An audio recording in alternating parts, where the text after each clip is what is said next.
Hi, I'm Jenny Slate, and believe it or not, someone is allowing us to have a podcast. I'm Gabe Weidman. I'm Max Silvestri, and we've been friends for 20 years, and we like to reach out to kind of get advice on how to live our lives. It's called I Need You Guys. Should I give my baby fresh vegetables? Can I drink the water at the hospital? My landlord plays the trombone, and I can't ask him to stop.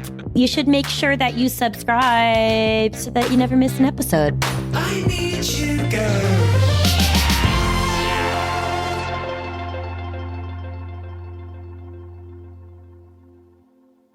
Fun fact, you can't get pregnant every day. You're only fertile for 6 days, ovulation day and the 5 days leading up to it.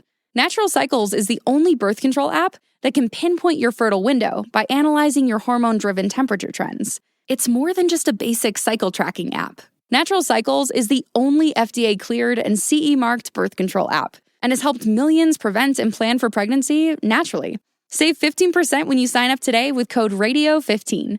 Learn more at naturalcycles.com. That's when the cannibalism started. Last update on the left.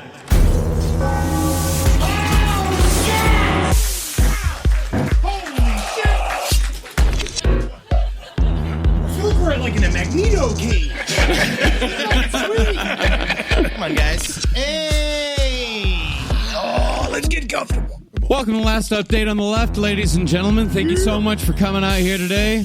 I'm Marcus Parks. With me is Henry Zabrowski. Sure. And put your hands together for Ed Larson, ladies and gentlemen, please. How you doing? Please. What's going on? My boy.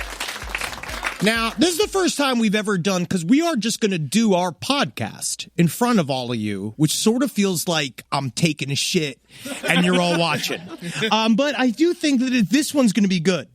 I think this is going to be fantastic. I think it's going to be really good. Welcome to Last Update on the Left. This is our first, we're going back through old topics. We did a couple of these. We did a little touch of John Benet Ramsey. That's a bad way to phrase it. Yeah. But we touched upon John Benet Ramsey this week on the show, and I got to tell you what, I think she's going to be all right. Did y'all hear the episode today? Yeah, if you want to hear something real funny is that we record these a little bit in advance, and on Monday we recorded an episode, and we were right in the middle of it, and we're like talking about this guy. We're like, watch this motherfucker die this week. Watch him die the second we hit. The second publish. We fucking O.J. Simpson dead today at the age of... I was finally. It took us to do this.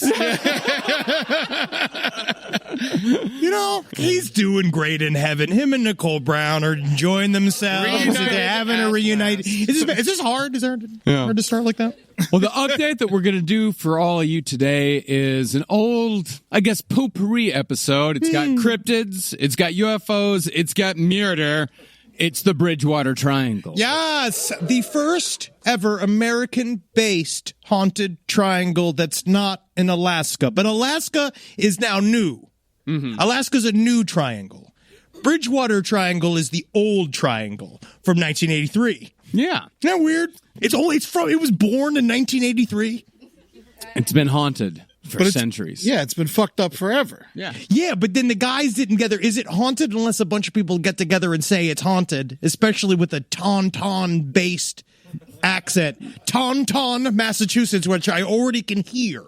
The fucking furious Massachusetts-based emails for all of their weird counties and cities, and all of the names don't make any sense, and they are never read as they are spelled. I thought that we got in trouble last time for calling it Taunton. It was, or that we called it Tauntaun, and it was supposed to be called Taunton. It's Taunton. It's Taunton. It's not Taunton. It's not Tauntaun. No, it's not Tauntaun. No, I wish it was Tauntaun because then I would be right. But I did get it's Rehoboth.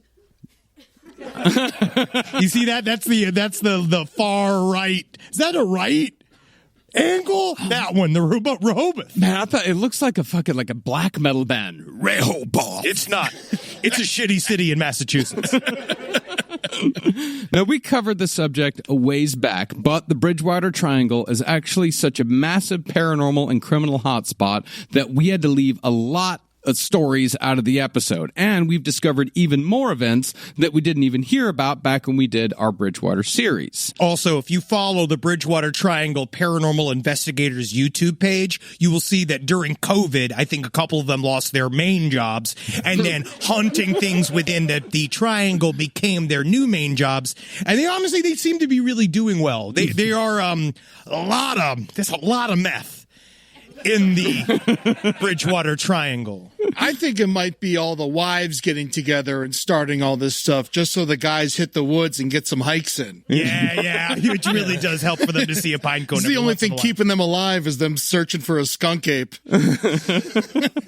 Well, to give a refresher, the Bridgewater Triangle is located within a 200 square mile radius with 3 points between Arlington, Freetown, and Rehoboth in southeastern Massachusetts. Since colonial times, it's come to be a hot spot for bizarre, mysterious, and sinister activities from cryptids to UFOs to supposed satanic sacrifices. And they also remind you a lot on this YouTube channel that it is not just to the triangle. It does happen to bleed outside of the triangle to places such as Kirkmarmrickrump or Rahanaman, like all these other weird names I've never heard before. Doesn't that just make the triangle bullshit? Yeah. No. Doesn't that just mean Massachusetts is real fucked up? It is.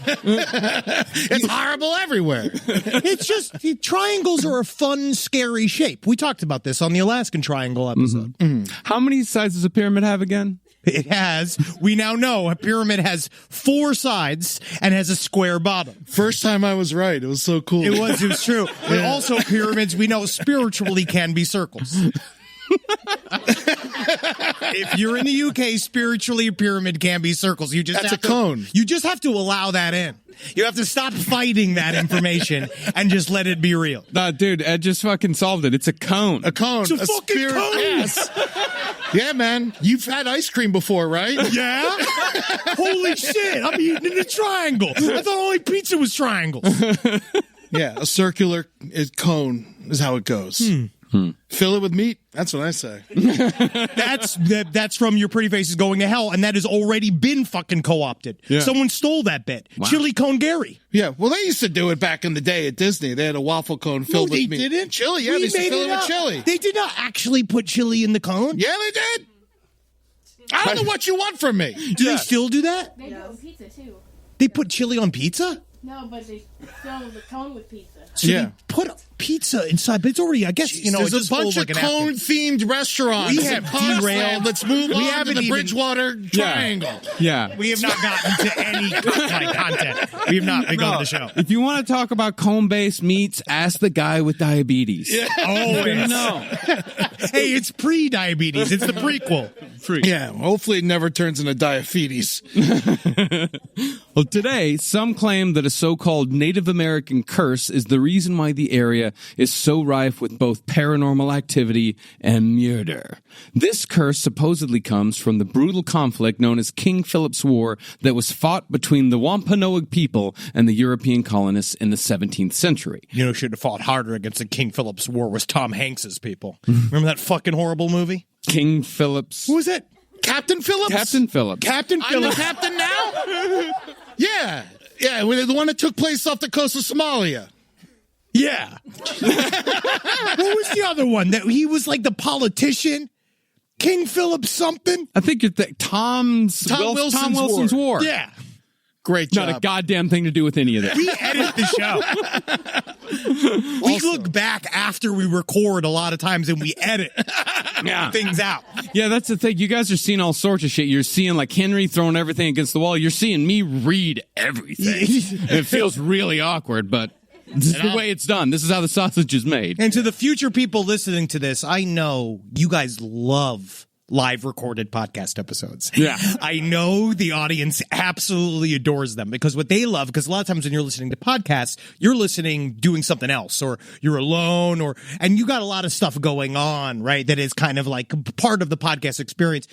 But mainly you're alone and no one's holding you. You're not having sex. You're not enjoying yourself. You're not at a bar. You're not at an amusement park. And so when you hear a podcast of other people laughing and having a good time in a room, you just realize like how empty the room is that you're in while you're listening to it. Yeah. Well, it's argued that the triangle itself was the reason why the conflict King Philip's War was filled with so many beheadings and mass mutilations and such. And the strange happenings of the 20th and 21st century are simply a continuation of the triangle's influence. Yes, the fucking demonic triangle's influence. Don't go near the trapezoid zone. Now, inside the Bridgewater... Don't want to go in there. You're going to end up kissing a dude. Don't go to the trapezoid zone, brother. You got to get married to Sarah this weekend, man. Now, inside the Bridgewater Triangle is an area called Hockomock Swamp. In this place, people have seen vicious dogs with red eyes, glowing lights, and ghosts galore. In Algonquin, Hockomock translates to the place where spirits dwell, but in other contexts, it translates to mean the devil, hence Devil's Swamp. Now, this being a highly forested What? Yeah, feel free to ooh and ah. Yeah, be like, oh, wow. Actually, Marcus, all right, it's Hockomock. What did I say? You're saying the O. You see, in Massachusetts, the only times they say O is when they're having sex with their father. See, they never say those words. They say it's Hockomock. Oh, it's Hockomock? Hockomock.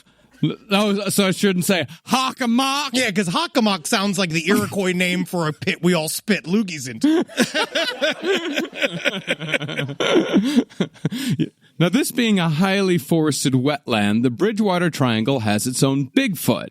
Disappointingly, it does not have its own fun nickname, like Indiana has the Big Muddy Monster, Virginia has the Wood Booger. Have we never covered the Wood Burger? I had never heard of the Wood Booger until today. Whoa. Literally today when I was writing this bullshit. I honestly thought I knew every single iteration of Bigfoot. No, Wood Booger. How is he different? He's got allergies. Yeah, he's just a big Jewish guy with allergies in the wood. That's not Bigfoot. That's my dentist. Well, instead, Bridgewater just has a Bigfoot, large and hairy, described as looking like a 7-foot bipedal bear. And to be fair, it could just be a bear. It could just be a bear. Yeah. They roam the forests of Massachusetts. Black bears, they get up to be around 7-8 feet tall. Yeah, and they hurt their paw, and they stand upright, and they walk around. That's if they're taking a shower, if they're out there, you never know with a bear. Yeah, they work in restaurants, too. But in one case, this so-called bear lifted the back of a police officer's patrol car while the cop was out on a call to investigate a complaint that the Bigfoot was rummaging around in someone's garbage. I wish you could see the Bridgewater Triangle paranormal investigators talk about how this girl I knew, it's like, okay, all right, let me slide into it. Oh, you are there? Oh, you betcha there? Oh, you betcha's the middle of the country, JFK. Yeah, being like, you are, yeah. Oh, come here, Maryland. Okay, come here, Maryland. That's what gets me into Boston. Yeah. Let me see you, Maryland. But they talk about how their cousin's sister's father was the police officer whose Bigfoot messed with his car. And he said, I'm not going back to that Bridgewater. I can't do it. God damn it. I'm not going back to Bridgewater. He won't go. He won't go. Because he said that he was scared because he's afraid of his trunk getting messed with again. But I just think the guy was hammered. Yeah. You know what's funny is that I don't have a single fucking story that actually occurs in Bridgewater. No, because it's the title of the triangle. It is not the location of the triangle. It's the brand. Yeah, isn't Bridgewater outside of the triangle? There's 3 Bridgewaters. It's where you look at the triangle. Oh, it's the viewing station towards the triangle. On the triangle. But even though it could very well be a really big bear that walks on its hind legs, the Bigfoot hunter that keeps the torch alive in Massachusetts is Joseph DeAndre, who had his first encounter in 1978 when he and his friends saw a dark-haired Sasquatch on the opposite bank of a river. After that sighting, Joseph founded the Bridgewater Triangle Expedition Team, or BATET for short, and he now leads frequent investigations armed with cameras and rifles. But since then, Joseph has never again seen another Bigfoot. Decades of goose eggs. He has to meet with Batet and Batiste. He has to meet with these guys every fucking week after he saw Bigfoot one time. And everybody has to meet back up with Joe each week and be like, are you sure? Are you sure this is where you saw the Bigfoot there? And he's just been like, yeah, I know it was here. I know. You know, and then no one does anything. They better get food or something. Oh, man. You know the guys at Batet have big tits. Even, like I said, the magic of editing.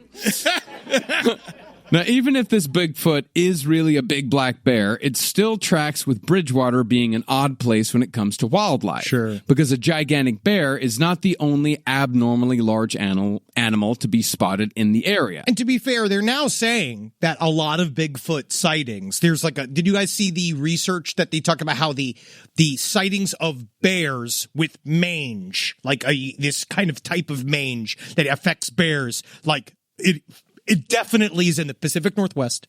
It's in Florida. It's in anywhere you see a Bigfoot, it is probably a Bigfoot it's probably a bear with a skin disease. Great.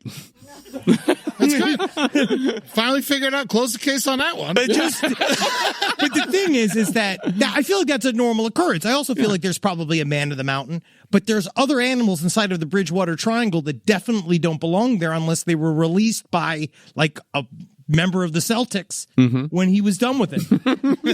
Well, there's a massive cat. Yes. It's called the Mansfield Mystery Cat. Yeah.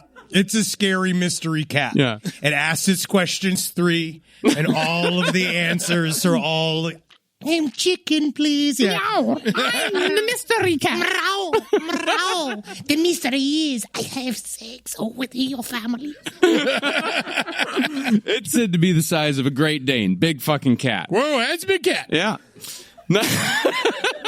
Oh, big cat, buddy. Yeah, big cat, buddy.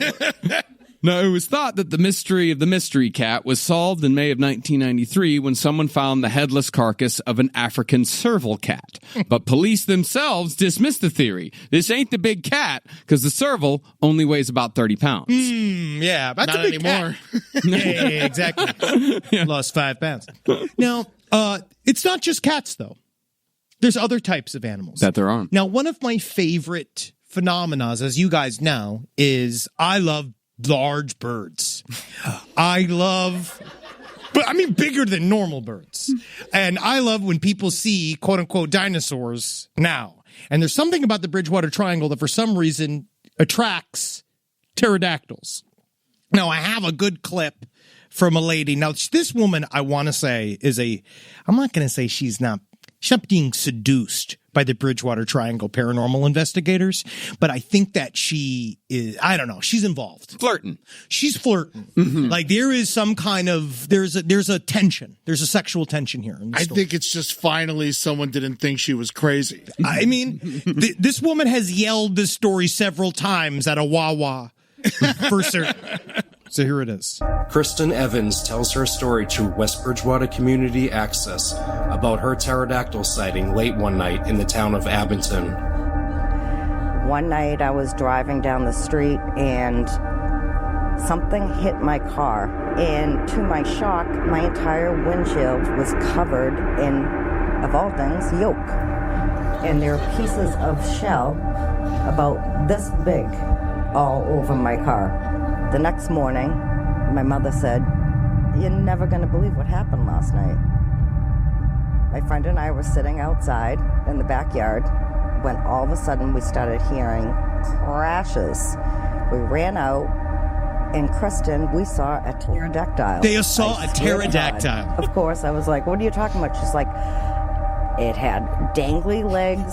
It was massive. It was crashing through the trees. The trees are still broken if you want to go see.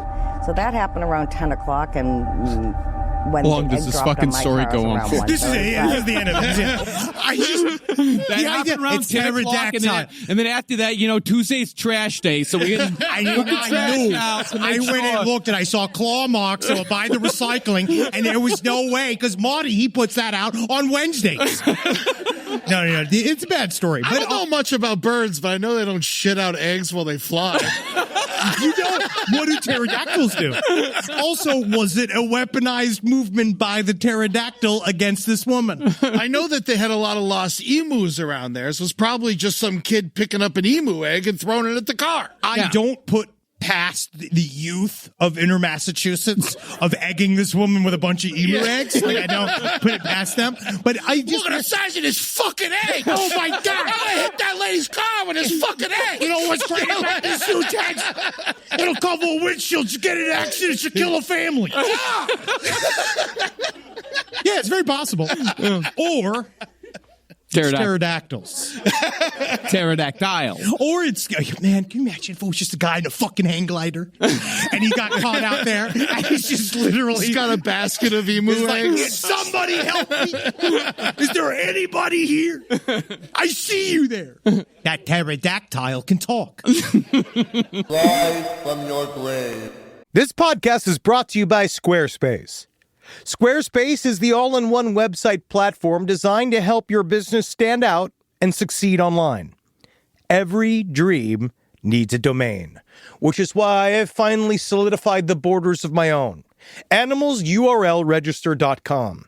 You will bend to my will. Thanks to the power of Squarespace, I have been quantifyingly organizing every single available animal-based creative business URL that is around, and I'm coining them for myself. Wonderful things such as buffalossauce.com, such as kangaroohats.com, such as many different chickenshoes.com. And it's all held behind the giant, iron, powerful, Squarespace-fueled gates of AnimalsURLregister.com.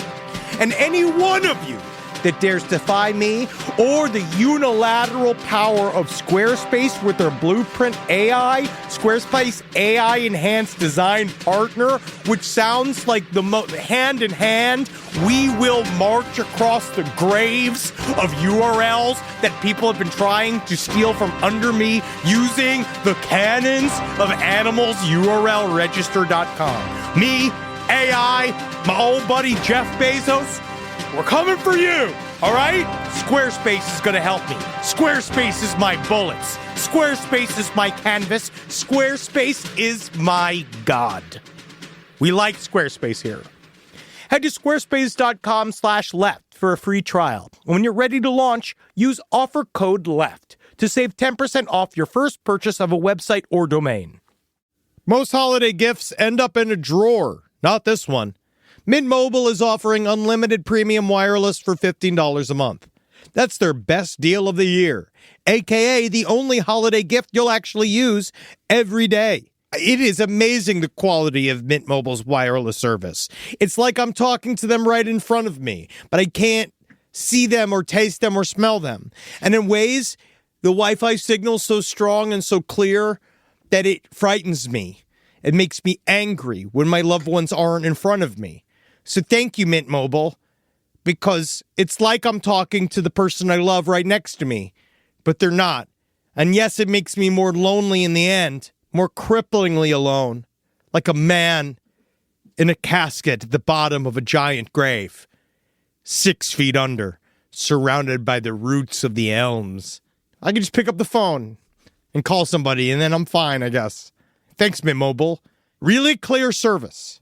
Don't get them socks. Get them premium wireless for $15 a month. Shop Mint Unlimited plans at mintmobile.com/LPOTL. That's mintmobile.com/LPOTL. Limited time offer. Upfront payment of $45 for 3 months, $90 for 6 months, or $180 for 12 months plan required. $15 per month equivalent. Taxes and fees extra. Initial plan term only. Greater than 35 gigabytes may slow when network is busy. Capable device required. Availability, speed, and coverage varies. See mintmobile.com.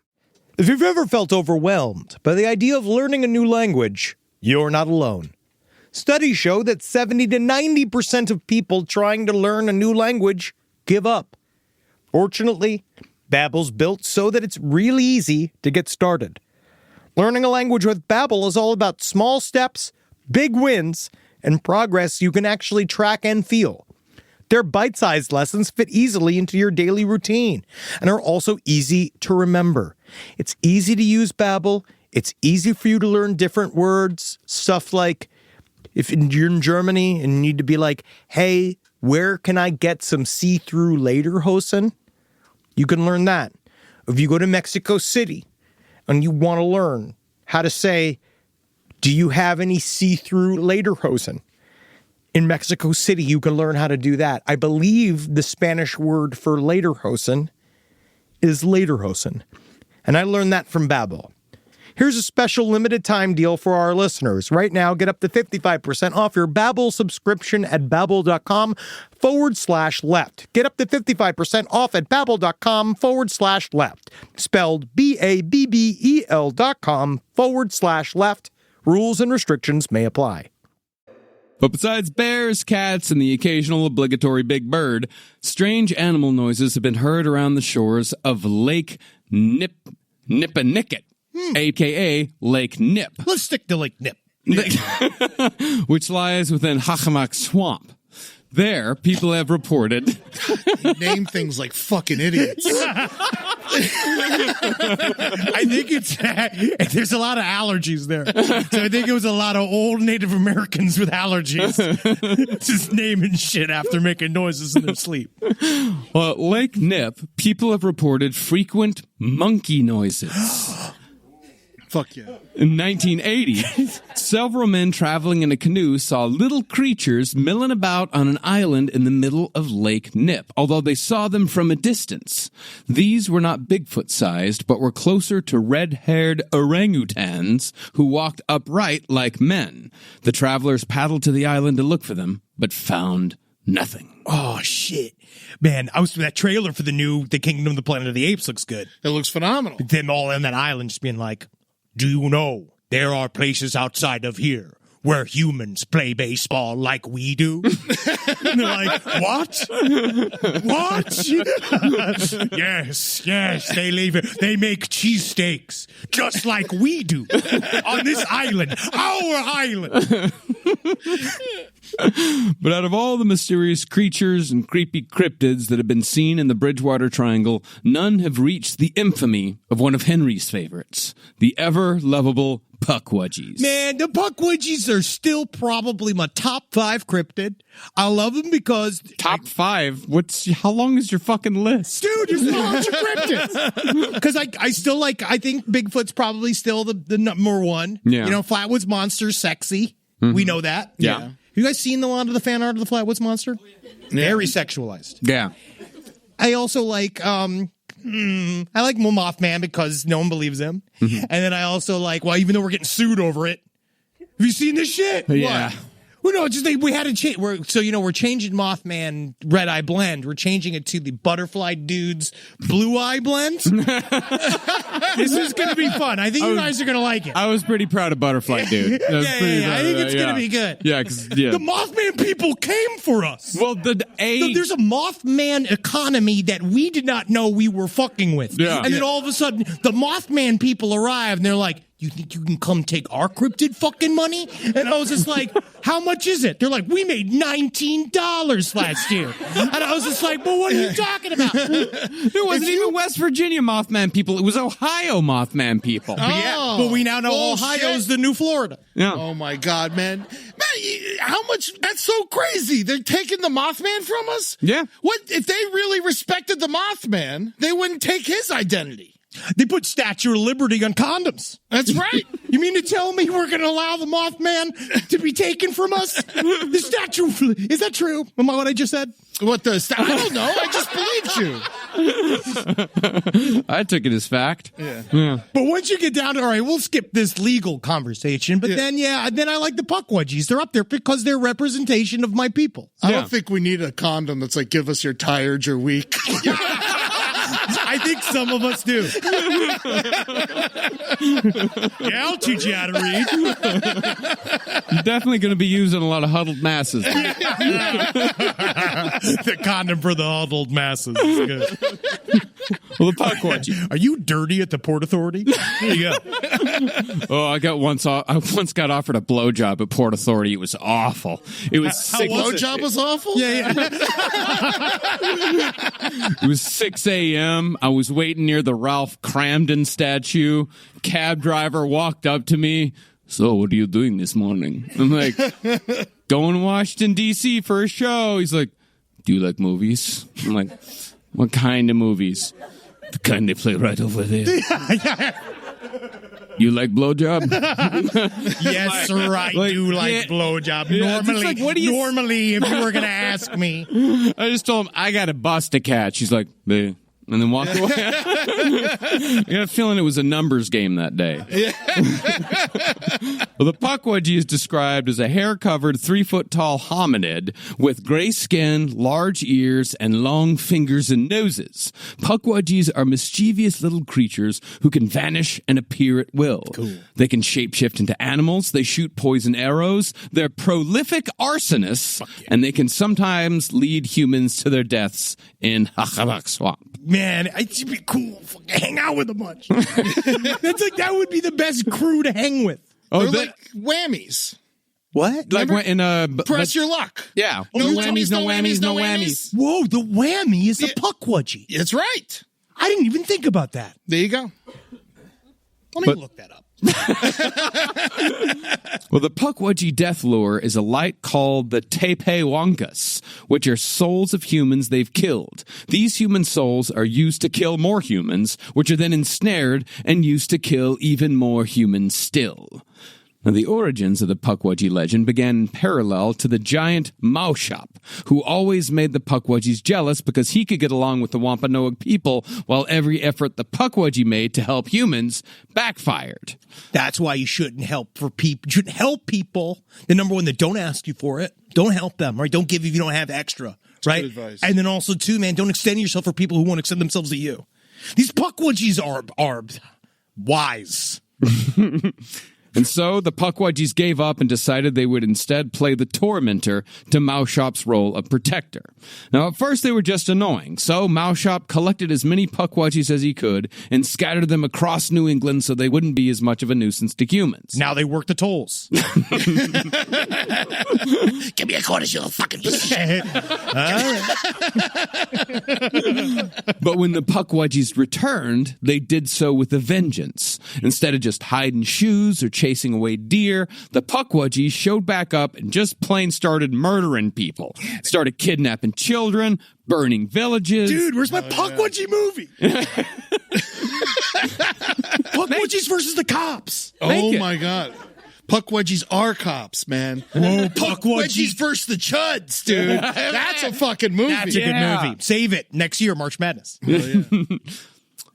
In response, Maushop sent his 5 sons to deal with the now murderous Pukwudgies, but Maushop's sons were lured into tall grass and were shot dead with magic arrows. Enraged, Maushop crushed as many Pukwudgies as he could underneath his feet, but many escaped and later regrouped. They tricked Maushop into the water where he drowned, and the Pukwudgies have ruled the Bridgewater Triangle ever since. See, that'd be a cute Pixar movie. Like, I think that's like a fun, dark movie. Yeah. I feel like you're part Pukwudgie. Is it the back? Yeah, and the front, unfortunately. Yeah. I mean, I'm not waxing. I don't care what the polls say. I don't care what the emails from Biden say. I'm not waxing my back. Now, once European colonists arrived and were told of the Pukwudgie legend, they believed it wholeheartedly, except they filtered the story through their own cultural lens and reclassified the Pukwudgie as foot soldiers of the devil, the very hand of Satan itself. And hence, the legend lived on in New England amongst the whites for centuries. And there are still people in modern times who have reported encounters with these evil little creatures. In one example, a paranormal enthusiast named Tim actually had not one, but that's all we know of him. His name was Tim. I had a source once deep within the government. Tim. He told me everything, how I could catch the bus. Thank you, Tim. Well, Tim had not one, but 2 encounters with these creatures, both in the woods and without. One evening as Tim was walking in the woods... Tim was walking! He encountered a bright, floating light. Being an enthusiast of the paranormal, he excitedly took out his digital camera and tried taking a snapshot. Oh, fuck yeah, I love orbs. Oh, hell yeah, it's an orb. Oh, is that my grandfather? It's an orb. But the orb suddenly disappeared and reappeared 30 feet away off the path in the thicket. You flirt with me there, orb? You flirt with me? I'm Tim. People respect me around here. I give people secrets. Now, obviously, this was one of the dead souls that I mentioned earlier. Yes. But perhaps unaware of the story of the Pukwudgies leading men to their deaths in the forest, Tim followed the light. All right, there, orb. I'll follow you back to your home. It's simply because I'm lonely. Soon enough, though, he sensed that something was wrong. Tim sensed that something was wrong. Tim always does when something is wrong. But when he returned to the path, he found a 2-foot-tall man walking towards him. Hey, how you doing? Hey, how you doing? Tim, I heard a lot about you. Let me ask you something. You like blowjobs? I do love a blowjob. It is one of my favorite activities outside of looking for the Pukwudgie. Well, Tim ran in the opposite direction, so the figure turned back into the thicket and disappeared. All right, guess some guy doesn't like blowjobs. I'll go fuck a rabbit. A few years later, Tim was in the parking lot of a grocery store, but was still quite close to the woods. I see you, Woods. I'm over here. I'm buying milk. As soon as I'm done purchasing milk, I'm going to be over inside of you, Triangle. He was in the car waiting for his friend. Weird. Like we had the parking lot conversation the other day. It is kind of strange. Like just hanging out in a parking lot, unless you're getting a blowjob and you're sitting in a parking lot, that's suspicious. You never go tailgating for nothing? Yeah. That's called drinking and driving. You getting pulled over saying, I'm just a mobile tailgate. Is actually...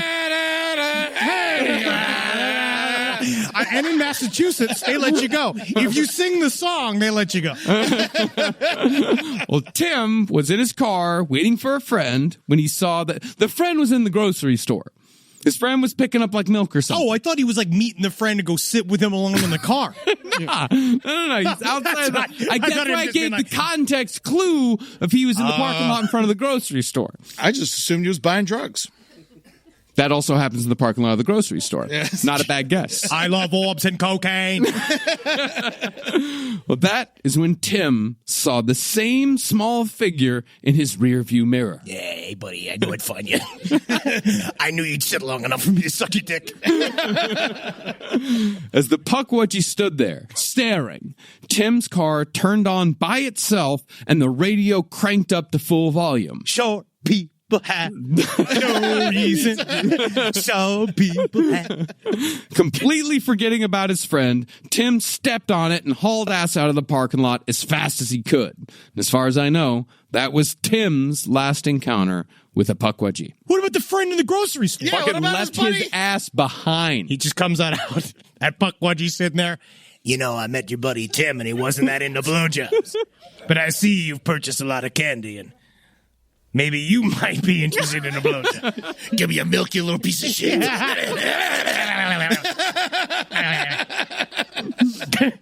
You know, actually, I could go for a blowjob. Yeah, actually, I'm going through a divorce. I'm going through a divorce with my wife. You little man, you can suck my dick. Come with me to court. Support me. In another story, a man named Bill Russo was out walking his Rottweiler named Samantha at midnight. As you do. That is a very fancy name for a Rottweiler. Samantha. This is Samantha. Yeah, she'll bite your dick off. Well, he did that every night because he worked the late shift at his job. Yeah. But on that particular night, Bill took a different route, and as they walked, Samantha started quivering and shaking. Then Bill heard a high-pitched wail saying, I want you. I want you. Kiri. Kiri. Perfect Pukwudgie. Up ahead, underneath the streetlight, Bill saw an erect figure. Pudgy indeed. 3 feet tall with a pot belly. More like a fuckwudgie. Walking towards him. Yeah, I don't. It was also naked, but covered in hair 3 to 4 inches long. So obviously you could see his dick and balls. Yeah, it's true. It's true, but honestly, it's warm out. These are my clothes. I'm a Pukwudgie. Man, that's interesting to think about, though. Is if he has 3 to 4 inches of hair, but he could see his dick and balls hanging out. 5 to 6 inch long dick. That's the thing. But for a 3 foot tall creature, man, that is a proportionally massive cock. It's a fucking demon. Demons do have big dicks. Yeah, or he could have been older and has got the long balls. Yeah. That's the thing. You know that Warwick Davis is packing, right? Really? Yeah. Like how many? Packing. How many? But he how many has like penises? No. Yeah, he's not bringing them in a case. I'm saying he has a large penis. Now, how many inches? Is it like a weird like Holden dick? How do you know? You told me. Yeah. No, he's just got he's Warwick Davis, but he's got an Ed Larson on him. Ah, I see. So it's like a No, but Ed's standard. got gigantic balls. Yes, but he's got a standard penis, but he's small. Good for him. That's how he's working so long. I actually think that would keep you from working. You think so? You're so confident. Why would you need to act? If you have a huge penis, you should do anything but act. You should be president. You should be a professional baseball player. Anything else. Slide too much in baseball. Wow. Pukwudgies. Now, Bill Russo, for some reason, thought that perhaps because of the creature's height, this was a hairy child. That was his first thought. Yeah, just another freak. That's a hairy child if I've ever seen one. Oh, my God. Go to sleep, child. It's late. But as it walked towards him, he realized that it was old, and it was speaking to him. It kept repeating over and over again. I want you. I want you. He was saying, I want you. If you didn't get it. The cadence became more insistent. I want you. I want you. And the creature began beckoning Bill. I want you. You. I talk to you. I don't talk to him. I talk to you. The dog can watch. You're trying to seduce me, you hairy child? I know you got the hair of an older man, but your boy. Well, terrified, both Bill and the dog turned around. They didn't run home. They speed walked home. Let's get out of here, Samantha. This is too good to be true. That is the only way I can do a Boston accent. I can't do any other variation on it. Besides just Kennedy, but that's great. Reportedly, Bill returned to the spot many times, but never saw the creature again. Wait, if he was so freaked out, why would he go back? Well, sometimes you get something kind of scares you at first, but then you get curious. Yes, yeah. Having sex with a small, hairy child. That's what happened with Father Mike. who was my priest, but he just never went all the way through with it because I guess I just wasn't forward enough. I can't tell who's the coward in this situation. I don't know. You want fuck me? Oh, you got a problem with a little boy with a body like a man? Oh, is this too much man for a 10-year-old for you? Rise from your grave. Hi, I'm Jenny Slate, and believe it or not, someone is allowing us to have a podcast. I'm Gabe Liedman. I'm Max Silvestri, and we've been friends for 20 years, and we like to reach out to kind of get advice on how to live our lives. It's called I Need You Guys. Should I give my baby fresh vegetables? Can I drink the water at the hospital? My landlord plays the trombone, and I can't ask him to stop. You should make sure that you subscribe so that you never miss an episode. I need you, girl.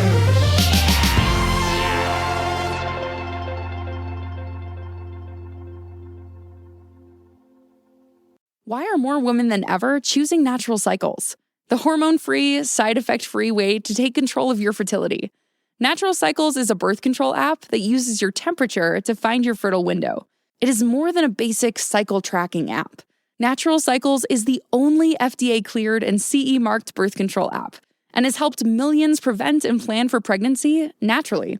Save 15% when you sign up today with code RADIO15.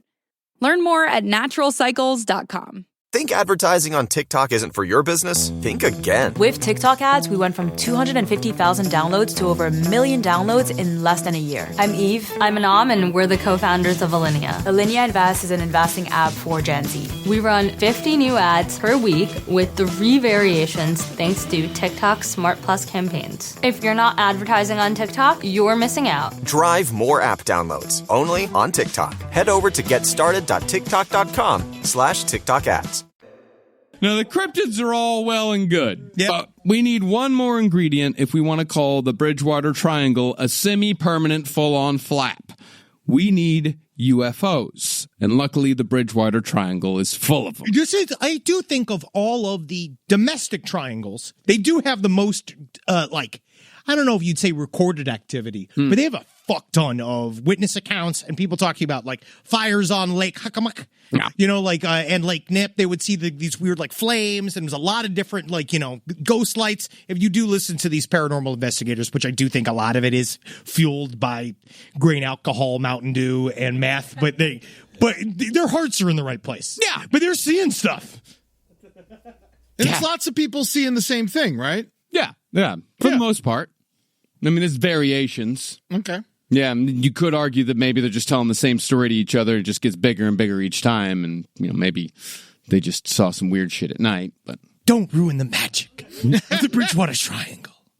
Now, the sightings started in the 19th century, but the first notable sighting came in 1908 when 2 undertakers driving a carriage saw a, quote, unusually bright lantern above the skies on Halloween night.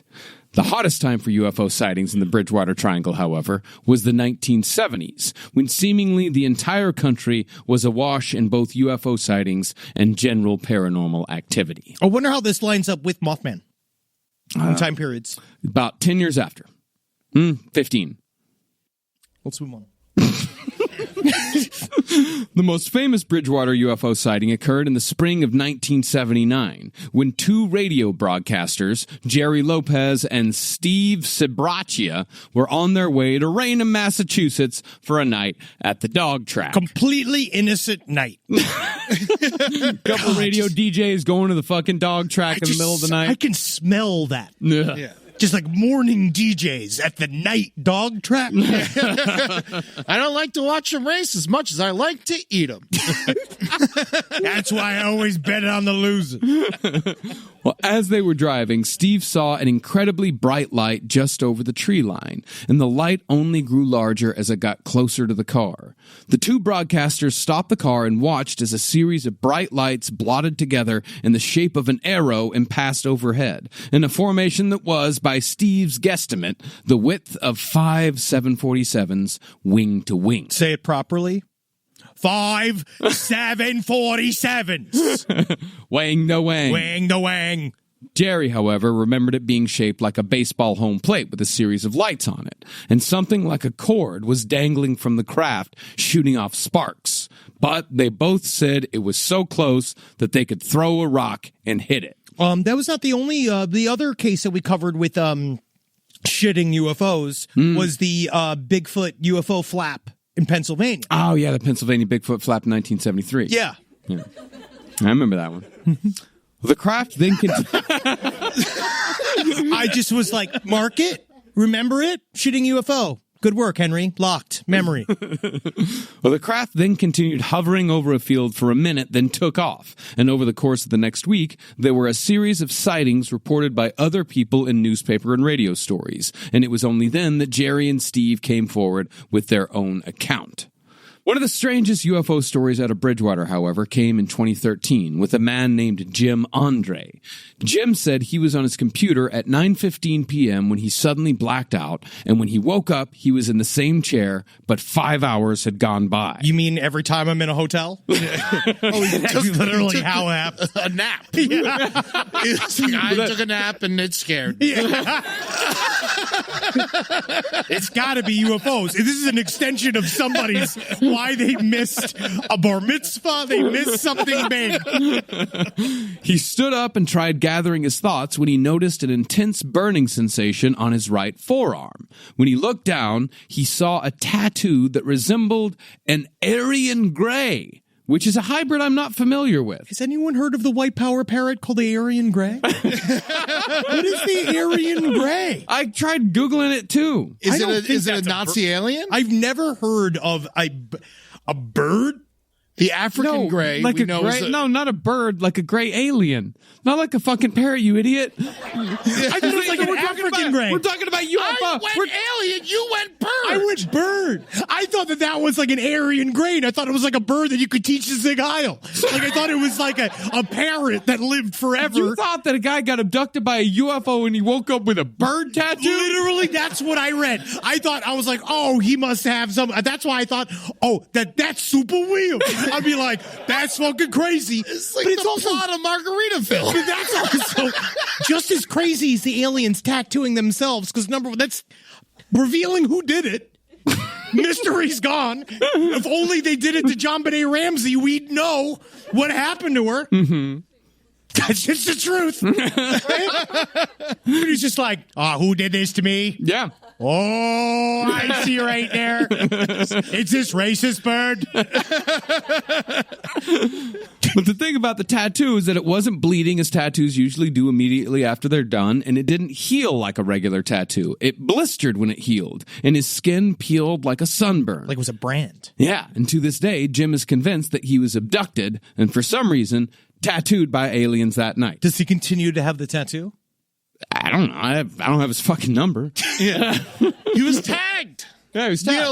Like when we catch a fucking bear, we put a thing in its ear. It's the same thing. Yeah, but normally they don't have like somebody from Brooklyn and they're doing like stick and poke tattoos. Most of the time, it's like a weird indiscriminate piece of metal that's put in the back behind your nose, or it's like put in your knee cap or put inside of your tit flesh, where it's like this guy. That's true. Yeah. But I'm looking up Jim Andre.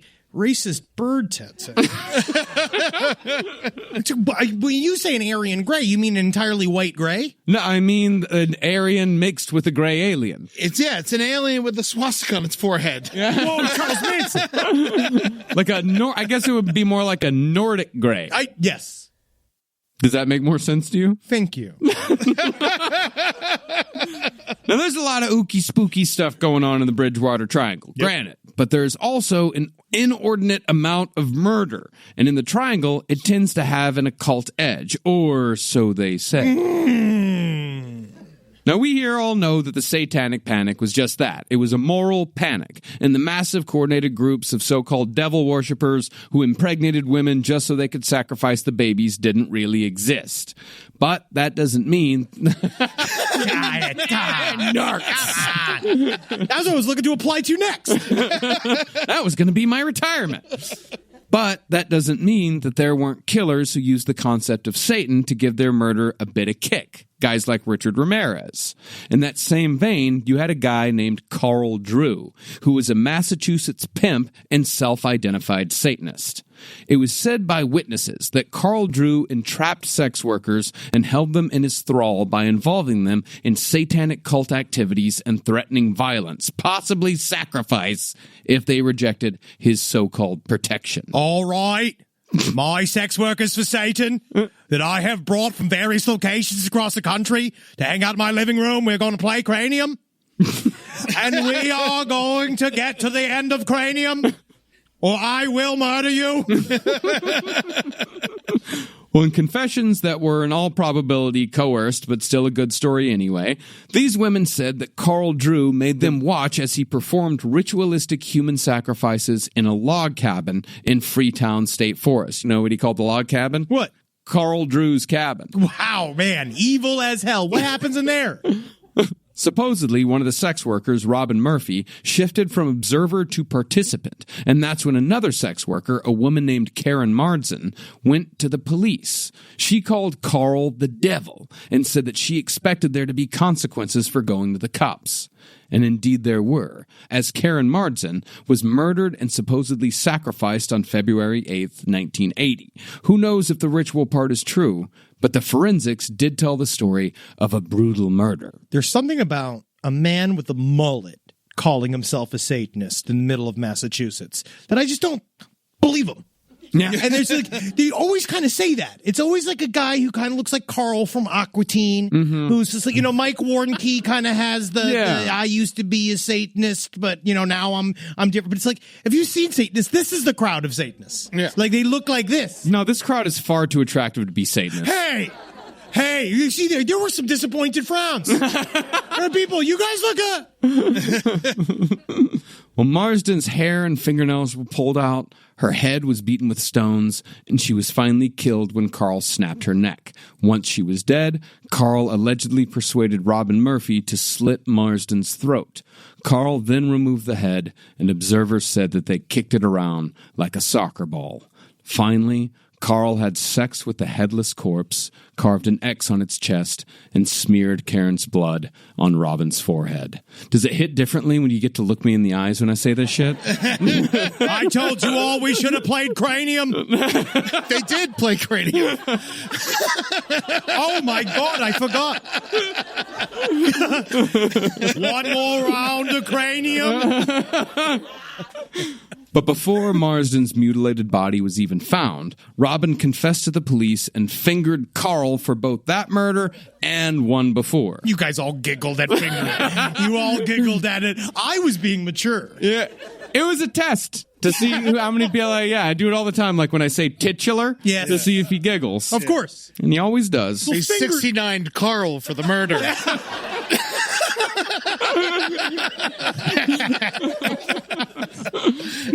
Well, others testified that they were present at the murders or were told about the murders by Robin or Carl, but all have recanted their testimony in the decades since, saying that their testimonies were coerced, and besides that fact, they were all on a lot of drugs at the time, so maybe the memories weren't all that great. We were on crazy drugs. Ibuprofen.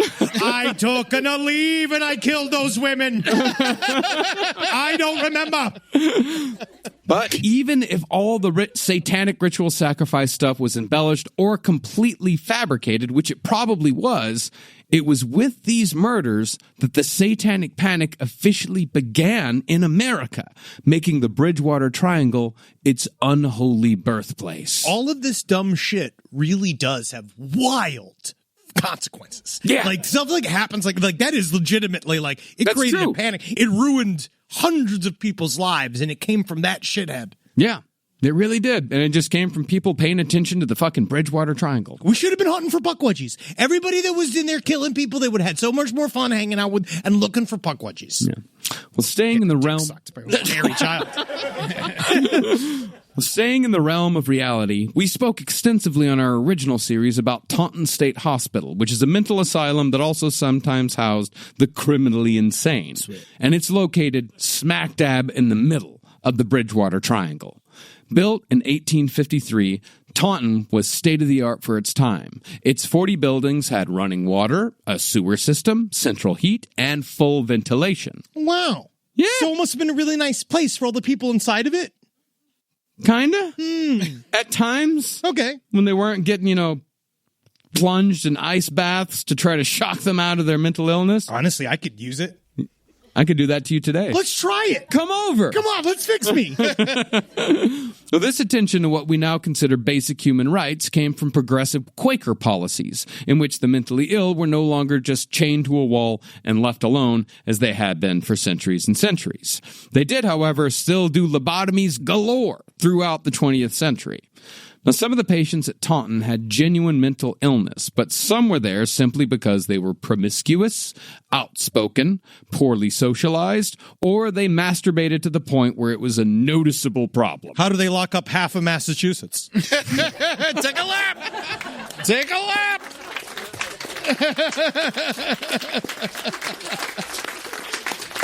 Yep, for that you get claps, not laughs.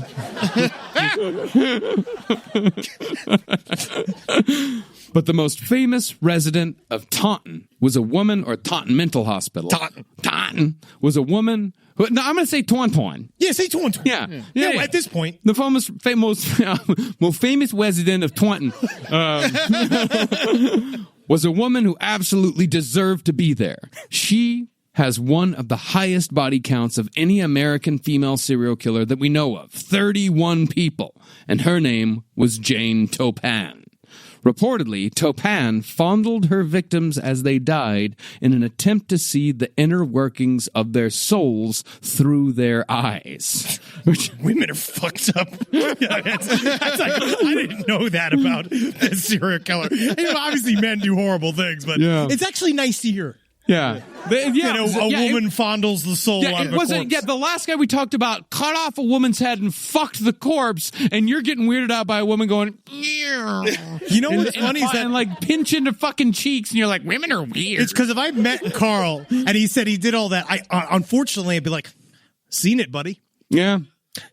People do it all the time. Yeah, been there, done that. But with this makes you feel icky. No, it's fun. Yeah, okay, it's fun. I'm just saying it's great for women. It's representation. Yeah, you have a theory, you stick to it.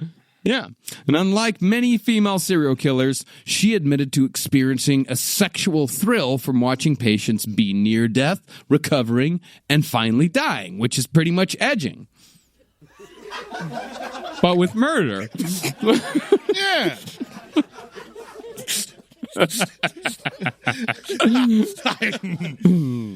In one case, Toppan poisoned a family's housekeeper so it would appear that the housekeeper was drunk. Toppan's plan was to get the housekeeper fired and take her place. What? And when the plan worked, Toppan moved in and killed the whole family. Holy shit! How have I never heard of Jane Toppan before? God, I don't know. We should do this. Yeah, we're gonna. This is a big episode. Yeah, we're gonna do Jane Toppan. We're gonna do the satanic murders that we talked about earlier. I got like 4 episodes from doing this bullshit. This is awesome. Yeah. Well, Toppan died in Taunton at the incredible age of 84. Wow. They always last so long. Yeah. She beat out Ed Gein's life in a mental hospital by 7 years. And he loved the mental hospital. He loved it. Yeah. Yeah, he was 77, but women live longer. Less stress. Now, like many mental hospitals in America, Taunton closed down the asylum wing in 1978. And now all of you go out into the triangle. Get out there, you crazies. Enjoy the woods. But it continued to be used by the state to house juvenile delinquents and more recently, recovering substance abusers. But considering how it was indeed an insane asylum, it's just as haunted as any other insane asylum. And it has the added bonus of rumored satanic cult activity due to its location in the Bridgewater Triangle. See, it was rumored that the hospital was actually closed because the staff were taking incapacitated patients into the basement to conduct satanic rituals, and several patients were sacrificed when the devil would appear. No, I'm not here. I'm just here for COVID. No, please don't. I'm not crazy. You go on the slab. Yay. Here's my friend. He's watching. I mean, this isn't completely outside of the realm of possibility. Fucking Jimmy Savile did this in the UK all the time. It's real. Reportedly, there's still bizarre demonic markings on the basement walls. Yeah, I think about it. We do have to do Jimmy Savile at some point. We don't have to do anything. He used to sleep in the morgue with all the bodies, and then he would go and he would shower at the hospital. Like, he'd stop just to go shower at the hospital with the small, hairy children. Mm-hmm. He was an idea man. A bad idea man. He did have a lot of ideas. Yeah. A lot of energy. When you ever see somebody that old still jogging, think about it. Be like, what are your other hobbies? What are you trying to keep? What do you need all this stamina for? Well, one staff member said that as he stood on the last step of the staircase before entering the basement, he was hit by an incredibly vivid vision of devil worship, complete with auditory hallucinations of drums and chanting, along with the smell of smoke. The vision stopped as soon as he stepped back, and he quit Taunton the next day. Staff members have also said that they've seen an apparition that they call the Smoky Man. Ooh. He's a little over 5 feet tall and consists of a smoky, hazy cloud in the shape of a man. He's the Smoky Man. That's all we got on him. It's just like, have you met that Smoky Man? Yeah, he's the weed dealer for the Pukwudgies. Hey, can I suck your dick? Others experience something they call the Shadow Man, who sometimes appears as, what? Shadow. Oh, it's a shadow man. And sometimes he appears fully formed. Whoa. Consistently, though, the apparition is described as definitely a man. It's a man. But his face is obscured. And he always appears in the corner of a resident's room and stares directly at the terrified patient. Why don't you sleep? Go to sleep. Go the fuck to sleep. I can't do what I'm going to do while you're away. Things I want to do together. Go to sleep. And so, just keeps passing through. It's like, I just want to fondle and touch you. I'm just a shadow man. And so, considering how there are actually many stories that I didn't even talk about in this update. Yeah, dude. So many. There's a lot of shit in this triangle. It's likely that the activity in the Bridgewater Triangle will continue for as long as people inhabit the state of Massachusetts. Thank you very much, ladies and gentlemen. We did it. Yes. Wow. This is the first time we've ever done a straight-up live podcast like this. And I think we did fine. We did fine. No, seriously, we've never done a live podcast like this ever. I feel like nude. Yeah. And I normally choose to be nude on stage, but I feel like when Natalie sees me try to get in the tub, like that kind of nude. Yeah. Like, which is too nude. You did naked comedy before. I know, but it's... And the same guy kept showing up every week. It's weird. Yeah. I remember that. You sat like that. Honestly, I love a fan. Yeah. Yeah, I've seen you naked on stage a couple dozen times. But it's weird is that when I'm using my body as a weapon, I don't feel nearly as vulnerable as this. Yeah, I know. This is weird. I'm going to go home and take a shower. Yeah, I feel vulnerable. Because I feel like, but it's nice though. I'm glad you're here. I trust you all. Yeah. I trust you all, and I'm glad that you were here for this. Yeah, I can tell by your t-shirts. You're all right. You. Yeah. And if you're listening to this in your car right now, I'm sorry you didn't have any fun today. No. I'm sorry that you got a live podcast episode and you probably were like, and because you're be mad, right, about getting it. Just get some fucking ice cream and get over it. Yeah, man. Go buy some bullets and think about how you want to use them. I said ice cream. But I didn't say I gun. said ice cream. I just said bullets because what's nice about it is that you can think and you can write names and ideas on the bullets. You need a good pen, though. Yes, you need a Sharpie. Yeah, thick Sharpie. Because then, to me, that's all. Sometimes I just get it out of my system and then I take those bullets and I throw it out in the trash can in front of the middle school. Just because, again, the kid, it's just so it's out of my hands. Investigate him. Not me. Yeah. I'm going to go right down the middle and say, just go home and masturbate. Yeah. Good night. Ladies and gentlemen, thank you so much. You're all angels in disguise. Hail Satan.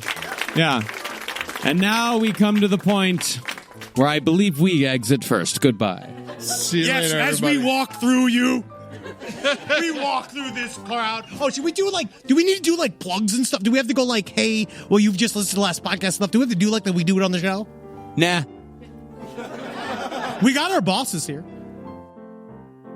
You have to go and yeah, you can see more Go to last podcast. Go to patreon.com/lastpodcast on the left. You want to see us do this shit live. If you want to go see us live, go to lastpodcastontheleft.com to go see all of our live dates. And if you want to follow us on Instagram or TikTok, go to LP on the left. Thank you very much, ladies and gentlemen. Good night. Yes!